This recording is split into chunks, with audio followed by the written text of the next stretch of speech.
পানি ছাড়াই ব্রয়লার মুরগি কষা। আসসালামু আলাইকুম, কেমন আছেন সবাই? আশা করি ভালো আছেন। আমি আলহামদুলিল্লাহ ভালো আছি।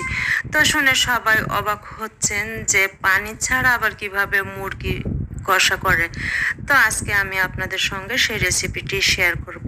অনেকেই আছে ব্রয়লার মুরগি খেতে চায় না, তো এভাবে যদি আপনি ব্রয়লার মুরগি রান্না করেন তো একবার খেলে বারবার খেতে ইচ্ছে করবে। ব্রয়লার মুরগিটা তো এমনিতেই সফট, তারপরে আবার যদি পানি দিই তাহলে আরও বেশি সফট হয়ে যায়। মাংসটা খেতে তেমন টেস্টি হয় না, মজা লাগে না। তো আমি এজন্যই ব্রয়লার মুরগি যখনই রান্না করি পানি ছাড়াই রান্না করি। তো এই যে দেখেন, আজকে আমি ব্রয়লার মুরগি রান্না করব। তো এই যে বাজারগুলো এনেছে, মূলা, ফুলকপি, বরবটি, আরও অনেক সবজি আছে, ওগুলো আর দেখালাম না। তো সঙ্গে ব্রয়লার মুরগিও আছে। তো এই যে খালা কেটে দিচ্ছে মুরগিগুলোকে। তো আমি মুরগিগুলোকে ধুয়ে নিলাম, ধুয়ে পরিষ্কার করে নিব এখন।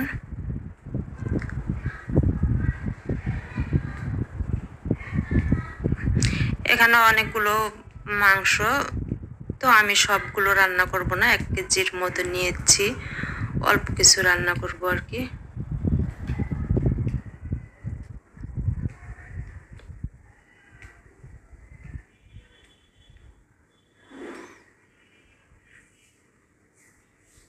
তো এই যে মাংসগুলো আমি এখন ধুয়ে নিচ্ছি।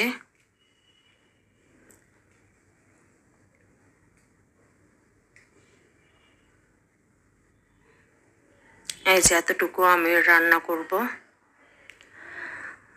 তো তার জন্য আমি সর্বপ্রথম চুলায় প্যান দিয়ে তেলটা দিয়ে দিলাম।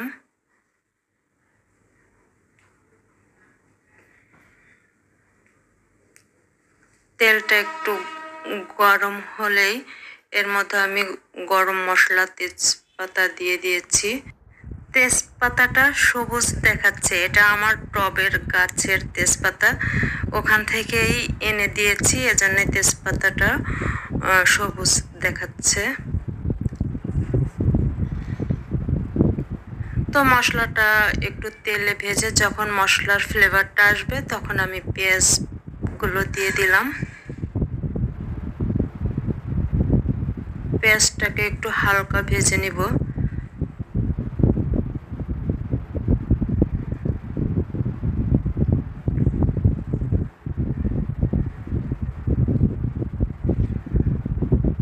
এই যে পেঁয়াজগুলো বেশি ভাজবো না, বেশি বেরেস্তা হয়ে গেলে স্মেলটা ভালো আসে না, এজন্য আমি একটু কমই ভাজি করব। তো এখন আমি দিয়ে দিলাম 2 চামচ রসুন বাটা, 2 চামচ আদা বাটা, জিরা বাটা 1 চামচ, হলুদের গুঁড়ো 2 চামচ,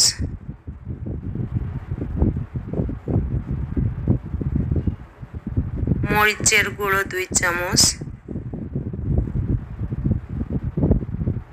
লবণ স্বাদ মতো, ধনিয়ার গুঁড়া দিতে পারেন। আমি অবশ্য ধনিয়ার গুঁড়া সবসময় ব্যবহার করি না, ধনিয়ার গুঁড়াটা আমার কাছে তেমন একটা ভালো লাগে না, এজন্য আমি ওটা ইউজ করি না। তো এই যে দেখেন মশলাগুলো দিয়ে একটু নেড়ে চেড়ে এখন একটু পানি দিয়ে দিয়েছি। পানি দিয়ে মশলাগুলোকে ভালো করে কষিয়ে নিব, যেন আদা রসুনের স্মেলটা না থাকে। তো মশলাটাকে যত বেশি কষাবেন মাংসটা তত টেস্টি হবে।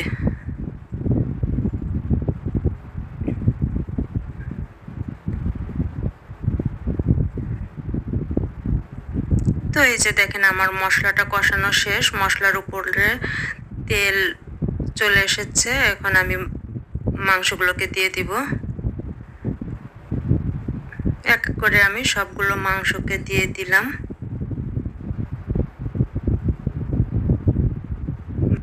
মাংসগুলো দেওয়ার পর মশলার সঙ্গে ভালো করে মিক্সড করে নিব, যেন মশলাগুলো মাংসের সঙ্গে ভালো করে মিশে যায়।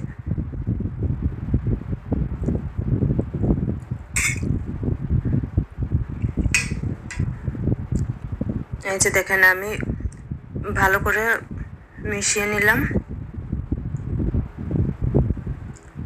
আর 2 পিস মাংস ছিল, দেখি নাই, ওটা আবার অ্যাড করলাম, দিয়ে আবার একটু নাড়াচাড়া করে দিলাম।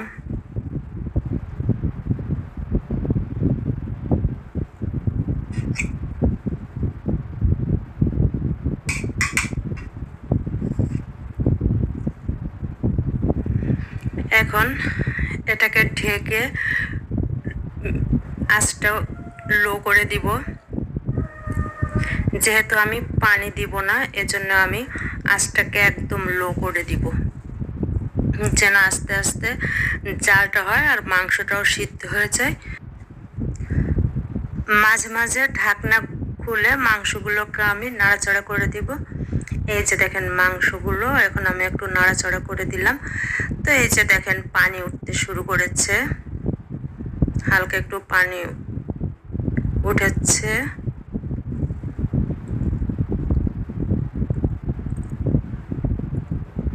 তো এখন আর কাজ হচ্ছে বারবার একটু একটু নাড়াচাড়া করে দেওয়া, মূল কাজ শেষ।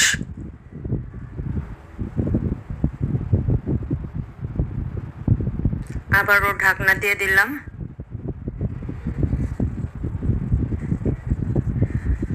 এই যে দেখেন এখন কতটা পানি উঠেছে। এই পানি দিয়েই আপনার মাংসটা সিদ্ধ হয়ে যাবে এবং আমার রান্নাটাও হয়ে যাবে।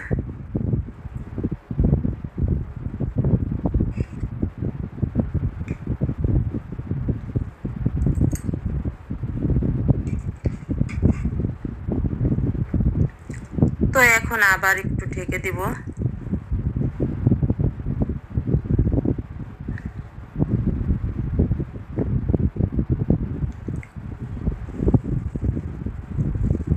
এই যে দেখেন মাংসটা, তো আমার মাংসটা প্রায় শেষই।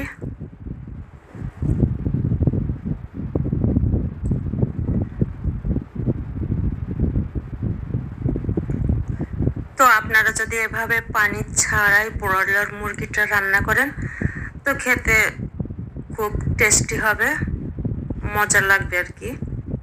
তো আপনারা সবাই ট্রাই করে দেখতে পারবেন।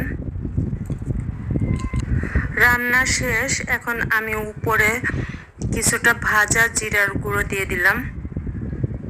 রান্নার শেষে ভাজা জিরার গুঁড়োটা দিয়ে দিলে স্মেলটা খুব সুন্দর হয়, খুব টেস্টি হয় মাংসটা। তো আমি মাংসতে জিরার গুঁড়োটা দিয়ে থাকি। তো এই যে দেখেন মজাদার ব্রয়লার মুরগি কষা। তো আমার পানি ছাড়া ব্রয়লার মুরগি কষা রেসিপিটা কেমন হলো কমেন্টে জানাবেন প্লিজ। আর শেষ পর্যন্ত সবাই সঙ্গে থাকার জন্য সবাইকে অনেক অনেক ধন্যবাদ। তো আজ এ পর্যন্তই, সুস্থ থাকবেন, ভালো থাকবেন, আল্লাহ হাফেজ।